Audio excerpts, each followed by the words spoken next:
Good morning, fam. This your main man, Casey Bell, King Set for Life. Here to give you my honest thoughts about what I thought about Dynamite from Nolans. Shout out to my main man. Y'all know him. If y'all not familiar with the Professor, he's all over social media. Older gentleman. I mean, he's a hardcore Buffalo Bills fan, but he loves his pro wrestling, and I'm telling you. And he loves all genres of music and everything. So he pulled up, he was there, so salute to him. I'm glad he had a good time. Best thing about Dynamite, to be honest with you, even though it wasn't too many people there, I think it said it was about 1,648. Obviously, the crowd was a little bit better than last week, I can tell you that. So one thing I give New Orleans, they did a good job. Wherever arena they was in, even though it was, like I said, wasn't too many people, but like I said, from what I got, based off watching everything that happened on the show, crowd was actually into it. Now, as for the show, TK and his philosophy that just having great pro wrestling is what gets people to tune in. I'm sorry, bro, that does not work, man. It's 2024, and you got to get the storytelling going. Now, did he have some storytelling on the show? Absolutely. And I'll talk about it when I get there. But like I said, from what I'm seeing, y'all, it's just TK just booking matches and thinking that's the way to go. I'm like, it's not it, man. I'm like, when I'm majority on the time on my phone, handling business, doing what I got to do, I'm like, I should be intrigued in what you're trying to present on your wrestling show. I should not be focusing on what's going on my phone more so than what's going on the wrestling show. I'm like, if you think opening the show with Moxley and Jeff Hardy, which was a very good match, I'm not finna hate on the match, man. Listen, as of late, Jeff Hardy been showing to work. He been showing up. This is what, 3 weeks in a row? 3 weeks in a row, Jeff Hardy has been showing up to work. One thing I got to give Jeff Hardy some props. The boy has been showing up to work. Now, he been losing, but he been showing up to work. And that's the one thing I can appreciate. I can appreciate that. And Moxley, listen. How do I explain Moxley? Moxley is one of those cats that you enjoy what he does, but sometimes you kind of get overwhelmed because it's like what he brings to the table. Most wrestling fans won't really like what he does. Now, the one thing I can say, he didn't get busted open, so I can appreciate that. Didn't get busted open, but what they brought to the table, I thought it was a solid opener. I thought it was a good match, but the problem is, what I do not like about Tony Khan's philosophy and what he thinks that this is how you should get into it. When he got Excalibur and his old mask wearing self, let's get right into the action. It's Wednesday, you know what that means. I'm like, no, dog. No. So, right after the match, Moxley goes to, shake his hand, and Jeff Hardy just says, screw you, I'm gone. He leaves, he walks out, and Moxley just standing there looking silly like, oh, well, screw you then too. So as he just standing there posing and doing all the little goofy stuff he do, here come the luchadors from the CML stuff. Don't nobody know who these fools are.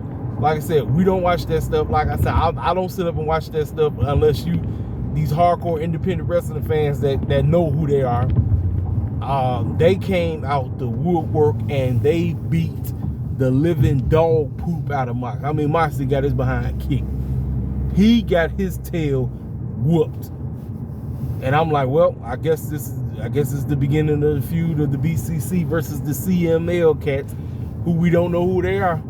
We don't know who they are, but obviously I guess this is them trying to make a name for themselves, so they just pulled up and they beat the snot out of Moxley. So I'm assuming, I don't know. I'm assuming that this is going to be a matchup going into Revolution. I don't know. But I guess that's what TK likes to do. So right after that, I believe we got Hangman's match. We got Hangman versus Tower Leone.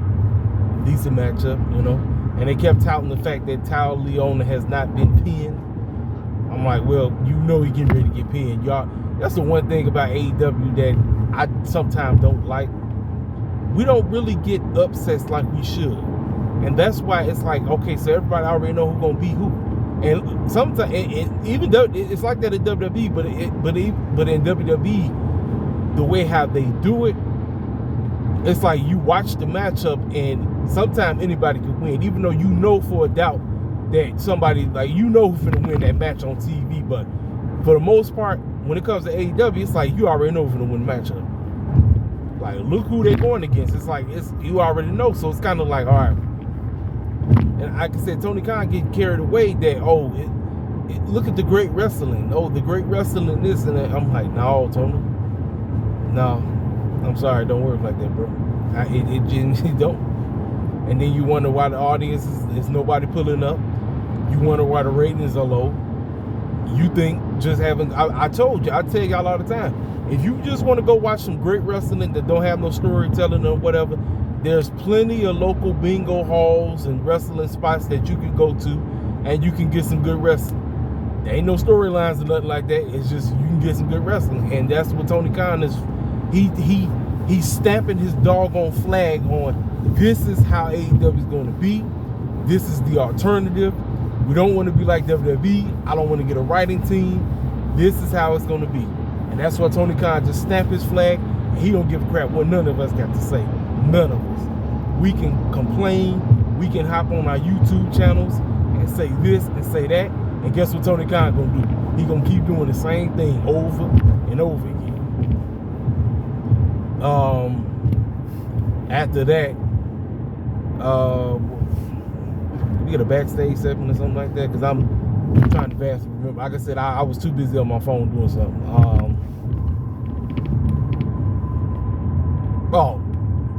So we got to sit down. We got to sit down to Sting, Darby Allin, Big Bill, and Ricky, and I give it to them. It was somewhat decent promos. You know, they basically was going back and forth about how each of them need to win this match and all of this crap or whatever. And things got serious, and they got into each other's face and all that, and basically trying to give a crap about the matchup that's going to happen next week. Then backstage, you seen Darby and them walk into, you know who. They walked into the Vince McMahon Young Bucks. That's what I'm gonna call them. I'm gonna call them the Vince McMahon Young Bucks, and I'm not calling them that because they acting like Vince McMahon on some real stupid stuff. I'm talking about how they trying to present themselves. Man, I'm sorry, man. The Young Bucks just don't do it for me no more, man. They genuinely don't. Is the match going to be good with Sting and Darby? Probably, more than likely it will, but they just don't. I know they trying to get this heel persona on that, they're the EVPs and they're controlling the show and all. I'm like, that doesn't do it, man. It genuinely doesn't. We got Deonna Purrazzo versus Taya, and everybody knew who's gonna win. You had Miss Toni Storm on commentary saying all the little goofy bull jive she be talking about. And next thing I know, Deonna Purrazzo had it in this crazy submission mode where she was tapping out. And obviously they just go keep building up to the matchup, which is going to be Deonna versus Toni Storm in Revolution.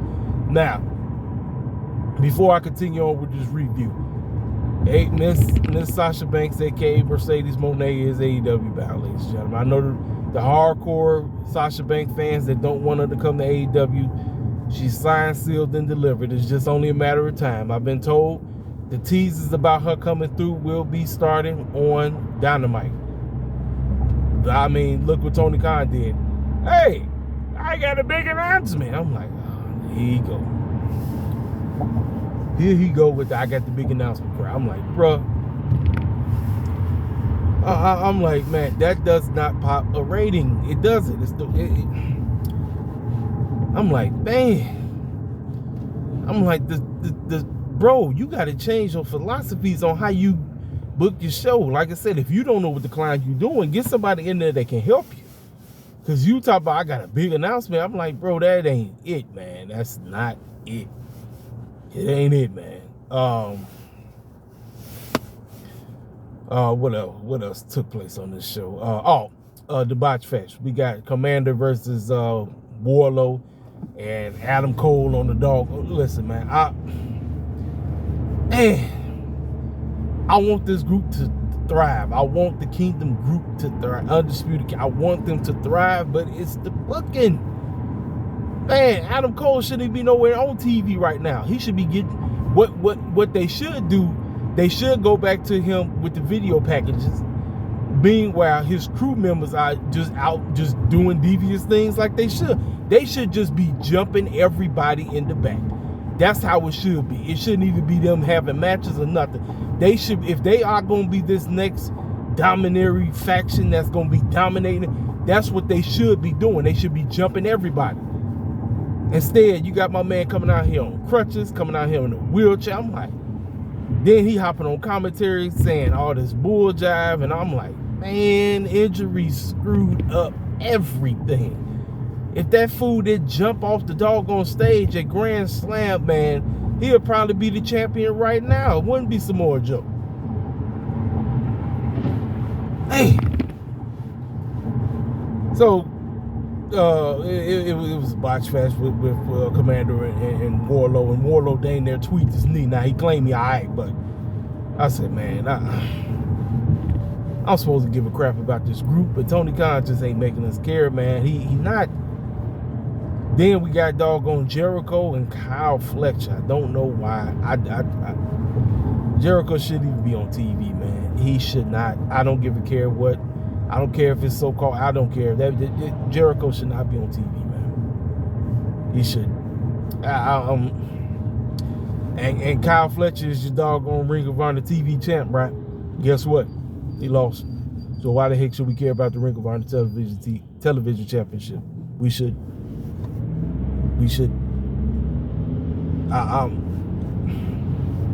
Was the match decent? Yeah, decent match. But I'm like,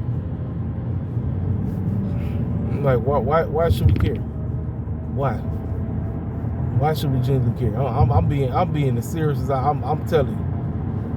I'm telling y'all right now, man. If y'all can see my face right now, listen, man. I'm disgusted and saddened because I want this company to do well.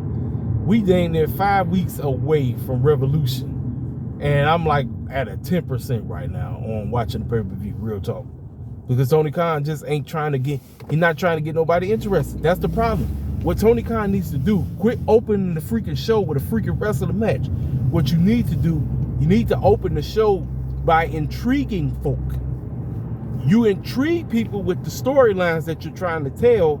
In the middle, that's where you put the rest of the matches, but also have the storylines being built up. And then as we exit the programming, it's supposed to leave us off on a freaking cliffhanger, which is supposed to bring us back. That's what pro wrestling TV is for. The wrestling pay-per-view, that's where all the wrestling go down, because it's the accumulation of all the stories that you were trying to tell. That's it. But you know the hardcore AEW heads ain't gonna tell you that. The hardcore AEW heads are gonna chill out and they're gonna say, man, this was a fantastic show. This is great. I'm like, man. It is what it is on that. Let's see. I believe we are at the main event now. I believe it's time for Swerve. And I already, listen, Heyman gave it away in his promo when he said, I ain't telling you who you're going against, but you're going against the whole effing show. You told us that he was going against RVD. Like, he told us that. I don't know why he tried to play this off like as if we don't know who that is. I'm like, come on now. Now, probably more than like his best match on the whole show. I mean, RVD still got it. He still got it, man. I don't know what it is. I don't know if it's him doing the junk. I'm not even finna say it, but listen. He gave Swerve a run for his money, and they turned it to a hardcore match, if I'm not mistaken. But Swerve overcame. And Samoa Joe was on commentary the whole time. Obviously, you know why, because you know what's going down. So after the matchup, Heyman came out there, got into Swerve's face and said, unfortunately, Swerve, I'm the next world champion, and you ain't never gonna get it. And then Swerve, his clapback was, still jealous because I've beaten you twice and you ain't never gonna beat me. So I guess they baited each other. I guess we got one more match, but here's the deal. They can't have a regular match because you already had the Texas Death Match. So how the clown is the third match gonna be a regular match? You can't. Third matchup got to be another crazy match. I don't know what that's gonna be. I'm not sure, but I can guarantee you right now, Swerve is not winning. Neither is Hangman. It's gonna end up in a no DQ, which is gonna be the taking us into the doggone triple threat, which we're gonna get more than likely at Revolution. And that's Dynamite, ladies and gentlemen. Like I said, I wish they did something more that can intrigue us, that was like, hey, I can't wait to Dynamite, or I can't wait to the list again. This is where a draft is needed. A draft is genuinely needed, ladies and gentlemen. It's needed. It's needed. A writing team is needed. I know TK don't want to do it because he's scared people gonna leak stuff. I don't give a crap. You tell these clowns when you bring them in, if you leak anything, you're fired. I don't care. But I'm telling you, when these dirt sheets come asking you for clues on what's finna go down, you tell them some bull jive and have them spread the bull jive as if the bull jive is gonna happen. And then when the bull jive don't happen, guess what? You make the dirt sheets look stupid. One thing I give WWE, not all the times, because I'm gonna say this, it's 75% of the time WWE make the dirt sheets look retarded. I'm gonna be 100% with you, they do. And I'm gonna be like this, 15% of the time AEW does. 15%, not all the time. But at the end of the day, I'm telling y'all right now, storytelling is what, and larger than life characters is what's gonna drive this company. What's gonna fix everything. You understand what I'm saying? But I'm at work, ladies and gentlemen. It's always a pleasure hollering at y'all. Y'all already know what to do. Hit the comment section up. Y'all tell me exactly what y'all thought about the show. And if you're new to the channel, feel free to subscribe. I'll talk to y'all cats later. This is your main man, KCFL King, Self for Life Wrestling Takes. I'm gone.